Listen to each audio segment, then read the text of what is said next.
अस्सलामुअलैकुम। तो कैसे हैं आप लोग? उम्मीद करता हूँ सभी खैरियत से होंगे और अपनी पढ़ाई में मशगूल होंगे। प्रीवियस हमारा टॉपिक था फोटोसिंथेसिस के रेलिवेंट की फोटोसिंथेसिस क्या होती है। बेसिकली वो प्रोसेस जिसके जरिए सब्ज पौधे अपनी खुराक खुद तैयार कर सकते हैं उसे कहते हैं फोटोसिंथेसिस का प्रोसेस। सूरज की रोशनी यूज होती है और ग्लूकोज के मालिक्यूल पैदा होते हैं। फिर हमने देखा intake of water and intake of carbon dioxide, क्योंकि वाटर और कार्बन डाइऑक्साइड बिल्कुल रॉ मटेरियल के तौर पे यूज होते हैं फोटोसिंथेसिस के प्रोसेस के लिए। पानी इनटेक किया जाता था रूट के जरिए। कार्बन डाइऑक्साइड इनटेक होती है bye stomata from air.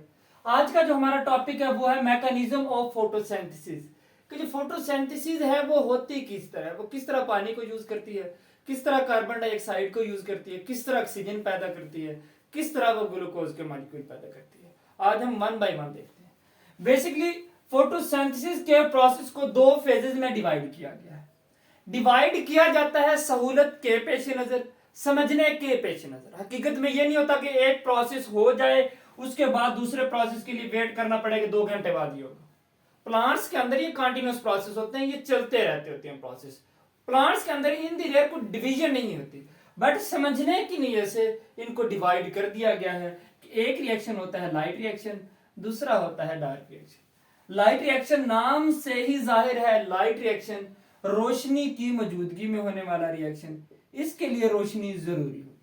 Light reaction light को यूज करता है। होता कहां पे? Thylakoid membrane. थैलाकाइड मेम्ब्रेन कहां पे होती है? क्लोरोप्लास्ट में होती है। क्लोरोप्लास्ट की थैलाकाइड मेम्ब्रेन के ऊपर लाइट रिएक्शन होता है। ये क्या चीज पैदा करता है?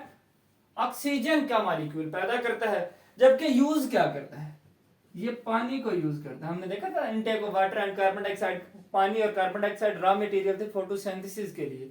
सो पानी को यूज करना लाइट रिएक्शन का काम है। नेक्स्ट डार्क रिएक्शन है। ये डू नॉट यूज लाइट। बच्चे अक्सर लिख देते हैं take place in the absence of light. बेटा ऑक्सीजन लाइट की मौजूदगी गैर मौजूदगी मैटर करती है, बट ये एक हकीकत है कि ये लाइट की प्रेजेंस में भी डार्क रिएक्शन हो सकता है। ये रिएक्शन लाइट को यूज नहीं करता अगर लाइट मौजूद भी हो।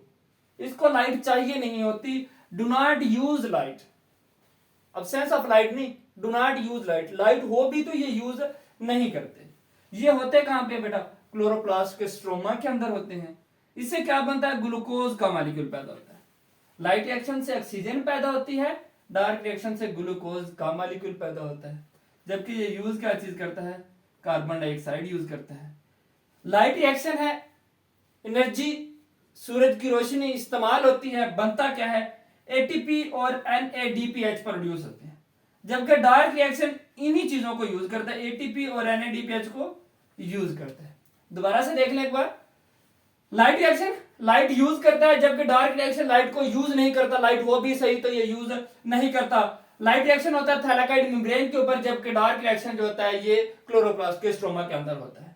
ऑक्सीजन पैदा होती है लाइट रिएक्शन के दौरान, जबकि ग्लूकोज पैदा होता है डार्क रिएक्शन के दौरान। पानी यूज होता है लाइट रिएक्शन के दौरान, जबकि कार्बन डाइऑक्साइड यूज होती है डार्क रिएक्शन के दौरान। एटीपी और एनएडीपीएच पैदा होते हैं लाइट रिएक्शन के दौरान, जबकि यूज होते हैं डार्क रिएक्शन के दौरान। ऑब्जेक्टिव के पॉइंट ऑफ व्यू से, शॉर्ट क्वेश्चन के पॉइंट ऑफ व्यू से ये सभी पॉइंट अहम है, अच्छे से याद कर लीजिएगा। मैंने जस्ट की पॉइंट्स के फॉर्म में लिखे हैं ताकि समझना आसान हो कि अहम बातें कौन सी हैं और किस किस को याद करना है। अब हम जरा डिटेल में देख लेते हैं लाइट रिएक्शन को कि लाइट रिएक्शन क्या होता है। Basically first of all chlorophyll के मॉलिक्यूल जो होते हैं वो सनलाइट को अब्सॉर्ब करते हैं। एक पता है सूरज की रोशनी आ रही है, ये पता सूरज की रोशनी अब्सॉर्ब करेगा। इसकी सरफेस के ऊपर जब सूरज की रोशनी पड़ती है ना तो ये अब्सॉर्ब कर लेता है। आपको पता है 99% जो लाइट होती है वैसे ये वेस्ट हो जाती है, जबकि जस्ट 1% जो लाइट होती है ये यूजेबल फॉर्म में यूज होती है। 99% लाइट सूरज से आने वाली यूज नहीं होती। ये भी एक जनरल नॉलेज का क्वेश्चन हो गया, ऑब्जेक्टिव के पॉइंट ऑफ व्यू से इसको याद कर लीजिएगा। क्लोरोफिल क्या करता है? अब्सॉर्ब करता है लाइट को, पहला फेज हो गया। उसके बाद क्या करता है? एनर्जी एमिट करती है। एनर्जी ज्यादा हो जाती है जैसे ही सूरज की रोशनी पत्ते के ऊपर पड़ रही है, इसकी एनर्जी ज्यादा हो जाएगी हीट की वजह से। यहां से क्या निकलेंगे? इलेक्ट्रॉन निकलेंगे। इलेक्ट्रॉन एमिट हो जाते हैं।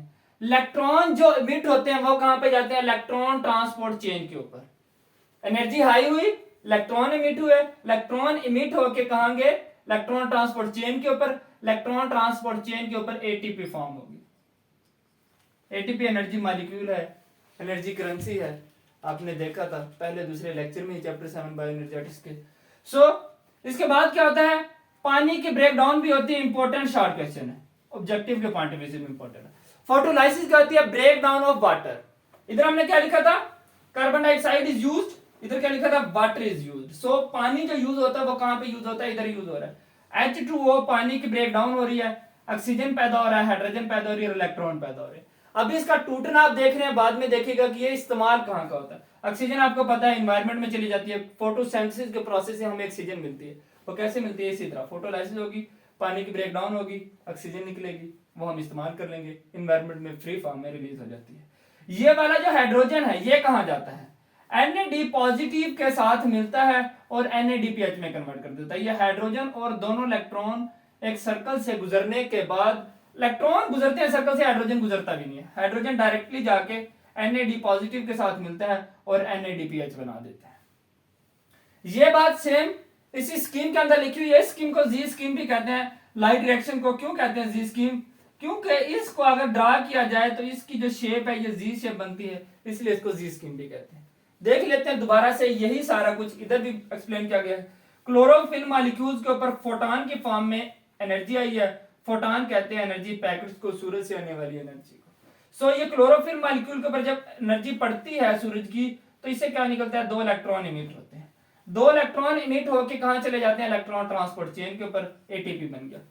क्लोरोफिल ने लाइट अब्सॉर्ब की, इलेक्ट्रॉन इमिट हुए, इलेक्ट्रॉन कहां गए, इलेक्ट्रॉन ट्रांसपोर्ट चेन के ऊपर क्या बना, एटीपी बन गया। इसके बाद क्या होता है, ब्रेक डाउन ऑफ वाटर, पानी की ब्रेक डाउन होगी। अब पानी के ब्रेक डाउन से क्या होगा, 2 इलेक्ट्रॉन इमिट होते हैं, ये 2 इलेक्ट्रॉन सेम इसी जगह आ जाते हैं। जब पानी की ब्रेक डाउन होगी, H2O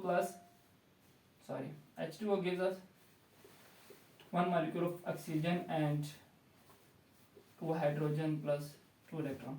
अब ये 2 इलेक्ट्रॉन जो है, ये जो इधर से इमिट हुए थे, ये दोनों इलेक्ट्रॉन इधर आ जाएंगे, जो स्पेस बची थी स्पेस को फिल करेंगे। ये इलेक्ट्रॉन ट्रांसपोर्ट चेन पे गया, सेकंड क्लोरोफिल मॉलिक्यूल से ये नेक्स्ट मूव करेगा NAD पॉजिटिव के पास, NADP पॉजिटिव के पास हाइड्रोजन आएगा और NADPH बना देगा। ये भी हाई एनर्जी मॉलिक्यूल है। इसके आगे ब्रेक डाउन और फर्दर ये हम नेक्स्ट देखेंगे कि किस तरह ये मजीद ATP बनाता है। सो ये था हमारा आज का टॉपिक, जिसमें हमने देखा मैकेनिज्म ऑफ फोटोसिंथेसिस। 2 फेज होते हैं, लाइट रिएक्शन, डार्क रिएक्शन होता है। फिर लाइट रिएक्शन लाइट के प्रेजेंस में होता है, डार्क रिएक्शन एब्सेंस में होता है। इसमें क्या क्या चीजें बनती है, ATP NADPH इसमें बनता है, जबकि डार्क रिएक्शन में ये यूज हो रहा है। उसके बाद हमने लाइट रिएक्शन को डिटेल में देखा, क्लोरोफिल लाइट को अब्सॉर्ब कर रहा है, फिर एनर्जी इमिट हो रही है, फिर इलेक्ट्रॉन ट्रांसपोर्ट चेन पे इलेक्ट्रॉन जाते हैं, ATP बनती है, ATP बनने के बाद पानी की ब्रेक डाउन होती है, फोटोलाइसिस होता है, उससे हाइड्रोजन रिलीज होता है जो कि NADP पॉजिटिव के पास जाता है, NADPH बनता है। 2 इलेक्ट्रॉन जो होते हैं वो आके वो जो स्पेस बचती है खाली उसको फिल करते हैं, जबकि जो ऑक्सीजन होती है ये एनवायरनमेंट में रिलीज हो जाती है। इंसान जो फ्री ऑक्सीजन लेते हैं फोटोसिंथेसिस की वजह से, कोई भी एनिमल फ्री ऑक्सीजन ले रहा है तो वो फोटोसिंथेसिस की वजह से पैदा होने वाली ऑक्सीजन है। सो ये था आज का हमारा लेक्चर, इंपॉर्टेंट है शॉर्ट क्वेश्चन के पॉइंट ऑफ व्यू से, लॉन्ग क्वेश्चन के पॉइंट ऑफ व्यू से बोर्ड में अक्सर आ चुका है।